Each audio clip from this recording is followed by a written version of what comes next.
Kali ini kita kedatangan kasus baru. Kasus yang harus menggunakan analisa lebih dalam. Tapi nggak rumit-rumit amat, karena ada pertanyaan dari salah satu teman kita di grup Telegram, ya, grup yang ada di kolom deskripsi. Seperti ini, ada di samping, saya bacakan saja ya, lewat HP ya. Dari Anonymous ya. Yung bahas performa reksadana indeks IDX 30 sama indeks Sri Kehati dong. Buat jangka panjang lebih menarik yang mana? Nah, jadi karena di video ini kita bakal ngomongin dua reksadana, sehingga sebelum masuk lebih lanjut, saya ingin ingatkan terlebih dahulu kepada teman-teman, di video ini saya nggak ada ajakan paksaan membeli atau menjual reksadana yang bakal kita bahas di video ini. Nah, dicatat yang itu. Yang kedua, bagi teman-teman yang bingung, teman-teman boleh ambil handphonenya, download aplikasi Bibit Reksadana, karena kita akan menggunakan aplikasi itu di video ini. Dan jangan lupa masukin kode referral yang dari tadi udah ada di atas ini nih, biar dapat cashback 25.000. Oke, jadi kita langsung lanjut lagi menjadi detektifnya untuk menganalisa. Nah, jadi seperti biasa saya akan memunculkan layar Bibit saya di samping sini ya teman-teman ya, biar lebih mudah kita langsung mempelajarinya. Wah, portofolio saya menurun drastis. Apakah loss gede-gedean? Enggak teman-teman, karena saya baru melakukan penjualan pada reksadana Jarvis nih. Jarvis Balance Fund saya sudah jual. Ya, terima kasih Jarvis sudah menemani portofolio saya kurang lebih sekitar 2 tahun, ada nggak teman-teman? Kan 15 juta, sebulan sekali 1 juta, 1,5 tahun ya teman-teman ya. Ditambah kita biarin dia berjalan, dan cuannya hanya berkisar 1%-an ya, kurang lebih ya teman-teman ya. Ya, bukan hasil yang memuaskan, tapi sudah ada perjalanan si Jarvis ini di channel ini, bisa disaksikan dengan plus tertinggi kemarin sampai berapa? Mau 20% ya kalau nggak salah ya. Kenapa waktu itu nggak dijual aja ya? Namanya juga investasi, kita nggak tahu kapan naik dan kapan turunnya. Oh iya, ini saya gunakan untuk liburan nanti. Dan kemudian ini juga membuktikan bahwa komitmen dan konsisten saya menerima challenge dari teman-teman untuk rutin investasi si Jarvis selama 1,5 tahun. Ayo kasih saya challenge lain lagi. Kira-kira mau ngapain lagi ya teman-teman ya? Tulis di kolom komentar. Mari kita lanjut. Lanjutnya kemudian teman-teman biasa senang melihat update portofolio saya. Untuk yang lain-lain ini hanya reksadana obligasi stabil, saya rasa nggak perlu, dan teman-teman juga tahu kenapa saya beli reksadana ini. Yang bikin penasaran biasanya ada di reksadana saham. Memang benar market lagi kurang enak ya teman-teman ya. Terbukti reksadana saham saya profitnya, keuntungannya menurun ya, di BNI AM IDX 30 yang bakal kita bahas nanti itu plus 15,73%. Sedangkan untuk Sukor Invest Maxi Fund yang tadinya hanya beda 1-2%, sekarang hanya plus 10%. Ini juga saya masih melakukan penambahan karena ada ditanya nih, Yung masih beli gak di market kayak gini? Jawabannya masih. Saya masih komitmen konsisten. Lihat tuh, di tanggal 26 saya masih melakukan pembelian sebesar 1 juta ke Sukor Invest Maxi Fund. Seperti yang saya bilang, ketika market lagi nggak enak, lagi merah, maka dari itu saya langsung top up lagi. Lanjut, kemudian kita akan ngebahas, nge-review ya, dua reksadana tadi, reksadana BNI AM IDX 30 dan reksadana indeks Sri Kehati. Di sini dua-duanya ada di aplikasi Bibit. Kita mulai dulu di reksadana, tuh ada dua ya, BNI AM IDX 30 terlebih dahulu ya teman-teman ya. Seperti yang teman-teman ketahui, kedua reksadana ini merupakan reksadana saham di mana profil resikonya tinggi ya teman-teman ya. Jadi bagi teman-teman yang profil resikonya nggak terlalu tinggi, masih takut akan naik turunnya yang begitu tajam, volatil, sehingga hanya enggaknya pelajari saja terlebih dahulu ya, kita sama-sama sharing biar nanti nggak terlalu shock kalau tiba-tiba turun terlalu dalam ya. Lanjut lagi, ini merupakan reksadana indeks ya. Jadi saham-sahamnya juga terbatas, hanya boleh pilih yang di indeks IDX 30 ya teman-teman ya. Ini secara gambaran umumnya. Bagi yang bingung mengenai reksadana saham dan reksadana indeks, sudah saya bahas di video terpisah. Nanti di akhir video mungkin ada muncul ya teman-teman ya. Nah, ini juga minimum pembelian 10.000, biasa biayanya semua gratis. Bank kustodian dan bank penambungnya Stanchart. Di sini sekilas saja, ini top holdingsnya. Yang punya ingatan kuat dihafal 10-10-nya, nggak apa-apa. Kalau yang nggak, tadi kan udah disuruh install ya, diminta tolong install maksudnya. Jadi bisa dibuka dan dilihat bareng. Ini loh, 10 top holdingsnya. 100%-nya semua di saham ya teman-teman ya. Ini pembagian dividennya, ini daftar switchingnya. Oke, sekilas tentang BNI AM IDX 30. Dengan yang ada di CAGR, drawdown, expense ratio, total AUM, jenis produk, tingkat risiko, sepertinya sudah tahu harusnya ya teman-teman ya. Karena biasa sudah sering sharing di video-video sebelumnya. Lanjut ke BNP Paribas Sri Kehati. Sri Kehati ini juga merupakan indeks loh teman-teman. Ya teman-teman ya, jadi ini juga, jadi kedua reksadana ini merupakan sama-sama reksadana indeks, dimana yang satu acuannya IDX 30, yang ini Sri Kehati ya teman-teman ya. Teman-teman boleh cek list-list saham yang masuk ke indeks Sri Kehati ya, itu ada berkisar 25 saham. Top holdingsnya di sini ada 3, 6, 9, 10 saham per 31 Agustus 2022. Nah, kalau untuk ini ya BNP Paribas Sri Kehati ini minimum pembelian sama tadi ya. Ya, ada 10.000, dari 10.000 aja udah bisa mulai ya. Semangkok bakso dapat nggak? Sekarang nggak dapat. Udah bisa dapat reksadana ya. Biaya pembelian dan biaya penjualannya free, gratis. Bedanya di sini bank penampungnya itu BCA.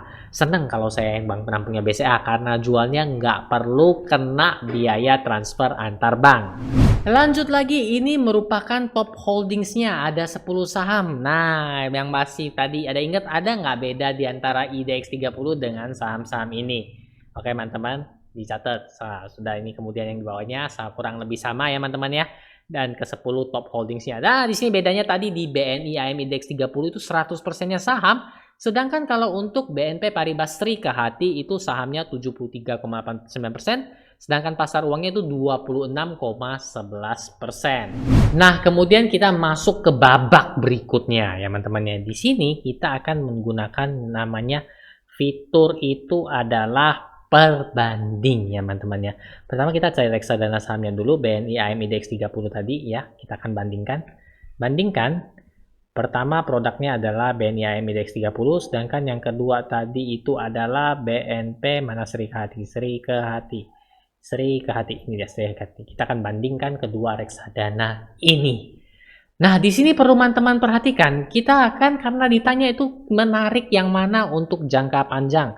Ya, kita akan melihat secara garis besarnya terlebih dahulu, yaitu ya sama-sama belum 5 tahun, kita akan buka untuk yang ketiga tahunnya. Nah, kita bisa melihat di awal-awal tahun, itu pergerakan harganya kurang lebih sama ya teman-teman ya. Namun di sini teman-teman perlu ngezoom lebih gede di pergerakan belakangan ini ya. Kita sama-sama lihat bahwa ya, di 1 bulannya ini, teman-teman bisa lihat bahwa BNP Paribas Sri Kehati itu mengalami kenaikan yang lebih tinggi ketimbang BNI AM IDX 30. Dilihat dari kinerja 3 bulannya juga ini terlihat jelas ya teman-teman ya untuk kenaikannya, meskipun ini di sekitar tanggal berapa ini ya, kita lihat bersama ini. Ini di tanggal, ini agak susah ya, ini di sekitar tanggal berapa ini ya. Ya, sekitar tanggal 13 Juli 2022 itu titik mereka hampir sama NAV-nya. Namun di sini dapat kita lihat kenaikan BNP Paribas Sri Kehati lebih tinggi ketimbang BNI AM IDX 30. Sedangkan untuk year to date-nya teman-teman juga bisa lihat bersama ya bahwa untuk saat ini kinerjanya si BNP Paribas Sri Kehati itu lebih unggul ya teman-teman ya. Hingga untuk grafik 1 tahun terakhir ini juga terlihat jelas kenaikannya lebih tinggi. Karena yang garis hijau itu BNP Paribas Sri Kehati, sedangkan yang biru itu BNI AM IDX 30. Nah, di sini setelah kita lihat sekilas mengenai kinerja ini, jika ditanya kepada saya, yang mana sih yang lebih memikat? Nah, kalau untuk berdasarkan data dan kinerja yang sudah terpampang jelas di sini, maka saya mengatakan bahwa BNP Paribas Sri Kehati untuk saat ini lebih memikat ketimbang BNI AM IDX 30 ya teman-teman ya. Loh, kenapa nggak beli? Karena dari awalnya saya sudah investasi rutin di BNI AM IDX 30. Terima kasih kepada teman kita yang satunya tadi, siapa namanya, Anonymous ya, yang sudah memberikan pertanyaan untuk nge-review sehingga saya tahu ada reksadana indeks lain ya yang rupanya kinerjanya cukup, bukan cukup lagi, tapi melainkan wah banget ya teman-teman ya. Bisa dilihat ya, Untuk total return 1 year-nya di sini bisa dilihat BNI AIM Index 30 itu 18,35%, sedangkan BNP Paribas itu sudah mau mencapai 30%. Nah, seperti itu teman-teman. Kemudian, ini ada PR untuk teman-teman. Wah, kenapa nonton YouTube video yang ini ada PR-nya nih? Nah, di sini sebenarnya PR-nya enak-enak ya, teman-teman ya. Tenang saja, PR-nya juga nggak susah, teman-teman. Saya ingin teman-teman lihat kira-kira ya, nanti tulis di komentar kalau udah ketemu jawaban dari PR video ini. Teman-teman lihat grafik nih, mungkin misalnya kita lihat yang agak lebih dekat di 3 bulan. Ini kan nyerempet ya teman-teman ya, dikit ya, deket ya ini ya, deket angkanya kan. Teman-teman coba lihat deh, ini pergerakan 3 bulannya NAV-nya diambil di titik tanggal yang sama, BNI AM Index 30 dan BNP Paribas Serikahati, ambil NAV-nya sama. Dan lihat, mereka itu selama 3 bulan itu kenaikannya berapa besar ya teman-teman ya. Berapa besar. Jadi yang misalnya BNP Paribas itu naiknya berapa persen, sedangkan BNI AM Index itu berapa persen. Jadi dari sama-sama satu titik, lihat performa mereka dalam kurun waktu yang telah kita tetapkan bersama. Untuk apa Hyung? Nah ini untuk melihat kinerja reksadana di time frame yang sama, di keadaan ekonomi yang sama, di market yang sama. Kinerja reksadana mana sih yang lebih baik? Nah seperti itu, PR-nya menguntungkan kan, sekaligus belajar dan tulis saja, sharing di kolom komentar ya. Nah kemudian teman-teman, begitulah hasil dari analisa saya. Cukup sederhana dan simple untuk melihat kinerja perbandingan kedua reksadana ini dan untuk menjawab pertanyaan dari Abang Anonymous ya. Apabila ditanyakan lagi, ini kan kita ngebahas reksadana saham sehingga muncul pertanyaan di grup yang kurang lebih seperti ini. Aku ambil profil yang 10, berarti semakin besar profil resikonya, kemungkinan untuk minus makin jauh juga bisa ya. Nah, soalnya sampai 3% minus 3% keuntungan Sukorku selama Selasa kemarin. Ya, nah ini dia pertanyaan.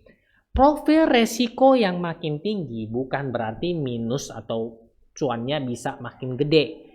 Profil resiko yang makin tinggi itu memberitahukan atau porsi dari reksadana kita itu gedenya di reksadana saham 70%-nya, 20% di reksadana obligasi dan 10%-nya di reksadana pasar uang. Sehingga nggak heran karena seperti ciri-ciri si reksadana saham naik turunnya cepet dan gede biasanya, bisa sehari 1%, 2% ya mungkin ya teman-teman ya.